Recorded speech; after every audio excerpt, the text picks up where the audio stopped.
Yeah, so what's going on, people? It's your boy Earl Blackman. Welcome back to my channel. Sorry, it's been a minute.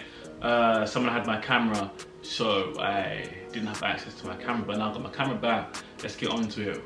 Let me plug myself real quick. Godfidence apparel, this whole tracksuit you see me wearing, this pouch that you see me wearing, all Godfidence. If you want your Christian clothing gear, visit godfidenceapparel.com. I'll leave a link down below. Come check us out, come be a part of the gang. So yeah, today I want to talk about, I just want to give you a couple of points about purpose. One of the biggest questions that I've been asked as a Christian is, how do I discover my purpose? And so I want to give you a couple of keys here today on how to discover your purpose, or about purpose. I'm not going to give you the keys of how to actually discover it. If you want to know how to discover it, I'm going to leave a link to the blog post on my website. It's got all the notes, it's got all the information that I use to teach this message, and it will give you all the keys and the questions that you need to ask yourself, or what you can ask God in order to discover your purpose. So first of all, let me tell you this: everyone has a purpose. God wouldn't allow you to be on this earth if he didn't have a purpose. Everything that God creates, he creates for a reason.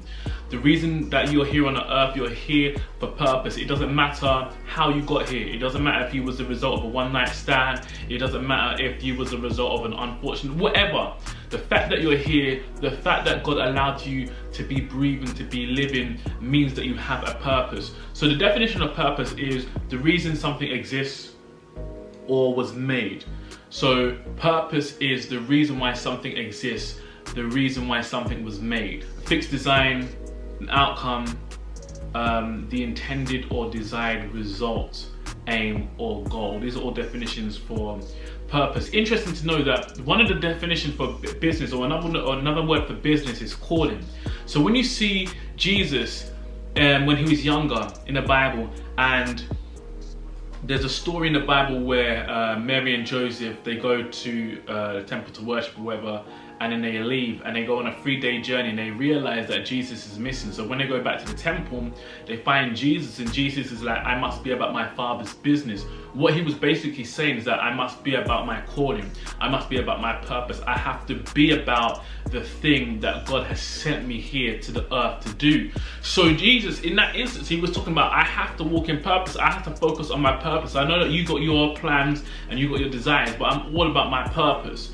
So that's an interesting thing to know. All right, let's look at a couple of points about not knowing your purpose. When you don't know your purpose, you will spend your whole life searching for something that's already inside you. How do I mean? In the Garden of Eden, the devil, or the serpent, said to Eve, Eve was already created like God. Eve was already like God. The Bible says in Genesis chapter 1 verse 26, let's make man our own image, let's make man after our own likeness. So Eve was already like God. But when the serpent begins to tempt Eve, he says, okay, but if you eat of this fruit, then you'll become like God. And it's like, well, hold on 1 second, Eve. You're already like God. You don't need to go and get that fruit. You don't need to try and become something that you already are. So when you don't know your purpose, you'll go around looking here, you'll go to this person, you'll go everywhere trying to look for who you are. And it's like, no, everything that you are, everything that God has placed it inside you. God created everything with a seed inside of itself. So an orange, God never had to make another orange tree. Why? Because he's put a seed inside of an orange. So if you want more oranges, all you have to do is plant the thing that's inside of you, or plant the thing that's inside of the orange, the seed that's inside of the orange, and you'll get more orange trees. So if you want to become who God has called you to be, you have to learn how to look within. You have to learn how to see what you're good at, see what things God has placed within you, and then plant them seeds in the right areas, and you'll begin to walk in purpose and destiny. Point number 2, when you don't know your purpose, you feel you feel a lack of self-worth because you have no sense of relevance. Your relevance is tied to your purpose. So when we talk about relevance, it's a lot of people, when they're not walking in their purpose, they feel a lack of self-worth. They feel like they're not doing anything. They feel like they're not making moves. And the reason why they're doing that is this. The reason why they feel like that is because your sense of purpose, your sense of fulfillment, your sense of joy is all in the middle of your purpose. And when you're not walking in your purpose, you'll always feel a lack of self. You'll always feel a lack of fulfillment. You'll always feel a lack of joy. Why? Because you're not doing the things that God has called you to do, and you begin to feel that your spirit knows it, your mind knows it, and you're picking up on things in the spirit that's telling you, no, you're not walking how God wants you to be. You're not moving how God has called you to be. And you begin to feel a lack of relevance, because it's like, okay, who am I supposed to be? And what am I supposed to be doing? And who am I supposed to be impacting? And oftentimes when you don't know your purpose, you're not impacting the people that you're supposed to be impacting. You're not reaching out to the people. You're not doing the things that you're called to do, you're supposed to be doing. And because of that, you begin to feel a lack of relevance. Your relevance, your identity is all wrapped up in your purpose. When you discover your purpose and you discover what God has called you to do, who He's called you to be, that's when you begin to understand yourself and be like, oh man, so this is who God's called me to be. This is why I think like that. This is why I'm always doing this. This is why I'm interested in that. All right, next point. When you don't know your purpose, you're open to everyone's suggestions of who you should become. When you don't know your purpose, you're open to everyone's suggestions about who you should become. Like your parents will say, oh, why don't you go and study this? Your parents will say, oh, why don't you go and work here? Your friends will say, oh, come with us, come follow us here to do. Come to this uni. You'll go to this uni because your friend's going to that uni. When you don't know your purpose, you're open to everyone's suggestions about who you should become. It's like, man, if you know your purpose, you know where you should be, you know who you should be with, and you know what you should be doing. When you don't know your purpose, you have a lack of what I call, there's two P's that follow purpose: place and people. Your purpose that you have, it will always be to a particular people, and it will always be in a certain place.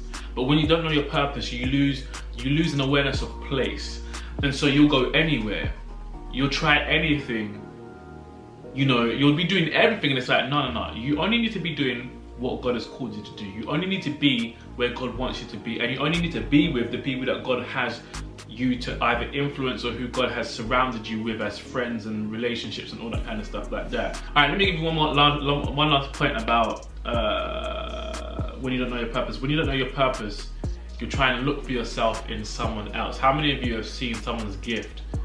How many of you have seen someone's talent?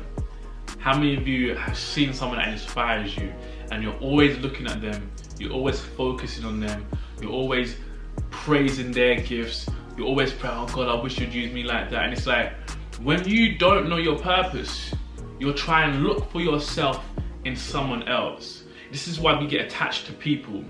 This is why we get attached to things, because this person gives us a sense of fulfillment. This person gives us a sense of relevance. This person, you know, makes everything okay. And that's why, because you're looking for yourself. What you lack, you're tethering off of another person's anointing, or off of another person's character, or off of another person's gift. And it's in this process that you begin to forget who you are. Like, you begin to lose yourself. You begin to disregard the very person that God has created you to be, because you're so focused on what someone else is doing, what someone else has, their kind of character. Oh, I love that about them. I wish I was like that. And you begin to lose sight of who God has created you to be. All right, so let me see. Should I give you some more information, or should I just let you go to my website so that you can get the rest of the notes? All right, signs that you're not fulfilling your purpose. Signs that you're not fulfilling the purpose of God that God has for your life. Number one, frustration. Number two, lack of passion for what you're currently doing. How many of you are in university and you're just like, man, I'll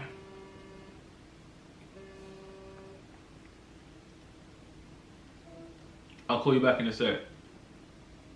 Alright.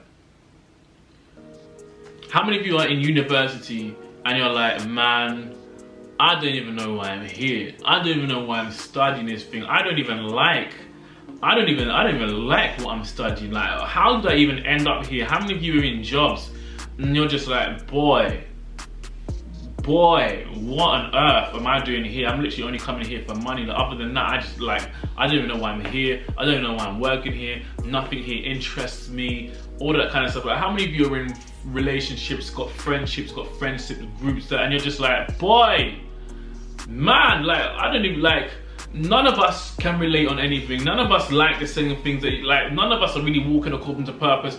When you are not in sign, this is a sign that you're not working in purpose. A lack of passion for what you're doing and what you're currently in. Another sign that you're not in purpose, doing many things but not sticking to one, always changing. How many of you know people? How many of you that kind of person that's like, you start this and then you quit, then you go into something else. You start that, then you quit that and you go into something else. You start this, you quit and you go into that. That can be a sign that you're not walking in your purpose. And the last one, a lack of fulfillment and joy. Let me leave it there. The next stage is questions that you can ask and how to discover your purpose. Go onto my website, I'm going to put a link below. You'll have all of these notes. You can take them, you can copy them, you can save them, you can study them, and you can ask the questions that are down on these notes. You can ask God the questions, you can ask yourself these questions and begin to discover your purpose. It's your boy Earl Blackman. Make sure you like, share and subscribe. Share this video with someone. Share the link to the notes with someone. And let's demonstrate God. Until the next time, stay blessed.